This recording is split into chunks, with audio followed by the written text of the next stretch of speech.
संगे तुला सांगते मी की मनोजदादा राजकारणात शिरलेलं नाही. तर तू सुषमा अंधाऱ्याला पण बोलतीस, शरद पवारांना पण बोलतीस, पण आम्हाला त्याच्याशी काय देणं घेणं नाही. तू त्यांना काय बोलास ते बोल. तू राजकारणातला पैसा घेऊन तू बोलणारी बाई आहे, पॉकेट घेऊन बोलणारी बाई आहे, पण त्याच्यात तुझा मतलब साधवू नको. झरांगे पाटलांना तू काही अपशब्द बोलू नको आणि काय वाटेल ती मनाला येईल तसलं बोलू नको. काही पण टीका करू नको. जर त्यांना मधवरती धरलं आणि त्यांच्यावर जर टीका केली की तुझे व्हिडिओ जास्त व्हायरल व्हावे, तुला जास्त कमेंट भेटाव्या, असं व्हावं तसं व्हावं, ह्या गैरसमजामध्ये तू जाऊ नको. त्यांच्यावर चूक नसताना टीका करू नको. अख्खा मराठा समाज 18 पगड जाती, 12 बलुतेदार त्यांच्या पाठीशी उभा आहेत. अगं तू चटणीला सुद्धा पुरायची नाही जर सगळे तुझ्या मागं हात धुवून लागले तर. पण तू एक महिला आहे म्हणून सगळा तुझा जरा थोडाफार तोंडाला तोंड लागत नाही ती.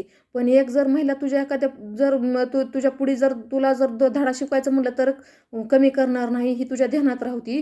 अपशब्द वापरायचे बंद कर. तुला राजकारणात शिरून काय तुला घ्यायचे ते ती घे, पण मनोजदादांना काय बोलू नको. ही तुला आता लई पुढची भाषा बोलायला लागले, मी तुला सांगायला लागले. कारण की आता आमचा जीव भरपूर कंटाळून गेलाय प्रत्येकाला तोंड देऊन आणि गुढी सांगून. आता जशास तसं उत्तर भेटलं जाईल ही तुला शेवटचं सांगणं आहे.